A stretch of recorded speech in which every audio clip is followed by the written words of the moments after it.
Technology ఆవిష్కరణలో ఒక అడుగు ముందుండే చైనా పర్యావరణాన్ని ప్రజల్ని కాపాడుకోవడంలోనూ ఇంకో అడుగు ముందుకేసింది. అమెరికా, యూరప్ దేశాలు హీట్ వేవ్స్ తో అల్లాడిపోవడం చూసిన డ్రాగన్ కంట్రీ ముందుగానే మేల్కొంది.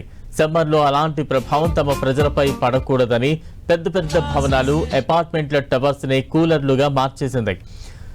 షవర్ మేఘాలను కృత్రిమంగా ఏర్పాటు చేసి ఆయా ప్రాంతాల్లో ఉష్ణోగ్రతలు తగ్గించేందుకు ప్రయత్నించి సఫలమైంది. చైనా సమ్మర్ కూలింగ్ టెక్నిక్ ఇప్పుడు ప్రపంచాన్ని నివ్వెరపరుస్తోంది. ఉష్ణోగ్రతలు ఎక్కువ ఉన్న దేశాలకు ఎంతో కొంత పరిష్కారం చూపించినట్లయింది. చైనాలోని కొన్ని ప్రాంతాల్లో తీవ్రమైన సమ్మర్ హీట్ పట్టుపీడిస్తోంది. దీంతో ఆయా అపార్ట్మెంట్లలో నీటి తుంపర్లను చల్లే యంత్రాలను ఏర్పాటు చేసింది. ఇవి సన్నటి జల్లుని షవర్స్ లా కిందకు వదులుతున్నాయి.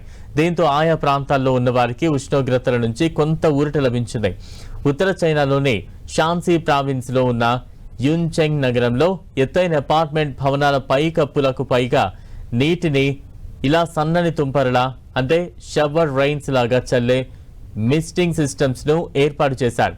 ఇవి వేడిమిని తగ్గించడంతో పాటు ప్రజలకు మండే ఎండ నుంచి రిలీఫ్ ను అందిస్తూ ఉన్నాయి. పెరుగుతున్న ఉష్ణోగ్రతలను తట్టుకోవడానికి దేశాలు కొత్త మార్గాలను అన్వేషిస్తున్న సమయంలో చైనా చేసిన ఈ షవర్ రైన్స్ సిస్టమ్ అంతటా ఆసక్తిని రేకెత్తిస్తోంది. వాతావరణ మార్పుల నుంచి టౌన్ ప్లానింగ్ ఎలా ఉండాలనేది సూచిస్తోంది. ఈ శీతలీకరణ వ్యవస్థ ఎవాపరేటింగ్ కూలింగ్ అనే సైంటిఫిక్ సిద్ధాంతం ఆధారంగా పనిచేస్తుంది. ఇంటి పైకప్పులపై అమర్చిన హై ప్రెషర్ నాజిల్లు చాలా సన్నని నీటి బిందువులను గాలిలోకి పిచికారీ చేస్తాయి. ఆ వేపర్స్ ఆవిరైపోతున్నప్పుడు చుట్టుపక్కల గాలి నుంచి వేడిని గ్రహించి ఆ గాలిని చల్లబరుస్తాయి. బయటి ఉష్ణోగ్రతలను ఈ వ్యవస్థతో 5 నుంచి 8 డిగ్రీల సెంటీగ్రేడ్ వరకు చల్లబరుచుకోవచ్చని అంటున్నారు. నీటి బిందువులు చాలా చిన్నవి కావడంతో వేడి, పొడి వాతావరణంలో ఆవిరైపోతాయి. రోడ్లు, ఫుట్పాత్లు, ప్రజలు కొంత చల్లబడే అవకాశం ఉంటుంది.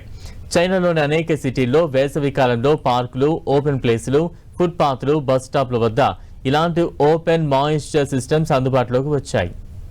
ప్రపంచ దేశాలను కలవరపెడుతున్న వాటిల్లో ఒకటి గ్లోబల్ వార్మింగ్. ప్రపంచ వ్యాప్తంగా వాతావరణంలో వస్తున్న మార్పులతో మానవాళి చుక్కలు చూస్తోంది. దీంతో భూగోళంపై వేడిని తగ్గించేందుకు బ్రెయిన్ కు పదును పెడుతున్నారు శాస్త్రవేత్తలు. వేడి నుంచి తక్షణ ఉపశమనం పొందేందుకు ప్రస్తుతం వాడుతున్న ఏసీల ద్వారా గ్లోబల్ వార్మింగ్ ఇంకా పెరిగిపోతోంది. దీంతో చౌకైన పద్ధతులను ఉపయోగించి వాతావరణాన్ని చల్లపరిచేందుకు శాస్త్రవేత్తలు ప్రయత్నాలు చేస్తున్నారు. తాజాగా చైనాకు చెందిన శాస్త్రవేత్తలు వేడి నుంచి ఉపశమనం పొందేందుకు తుంపర మేఘాలపై ఆధారపడుతున్నారు. వేడిని తగ్గించేందుకు థర్మల్ వెపన్స్ ను ఉపయోగిస్తున్నారు. చైనాలో పలు చోట్ల ఎత్తైన భవనాలపై రూఫ్ టాప్ మిస్టింగ్ వ్యవస్థలను ఏర్పాటు చేస్తున్నారు. ఈ రూఫ్ టాప్ మిస్టింగ్ వ్యవస్థల నుంచి భవనాలపై నుంచి గాల్లోకి సూక్ష్మ తుంపర్లను వదులుతున్నారు. దీంతో ఉష్ణోగ్రతలు కొంతమేర తగ్గుతున్నాయి.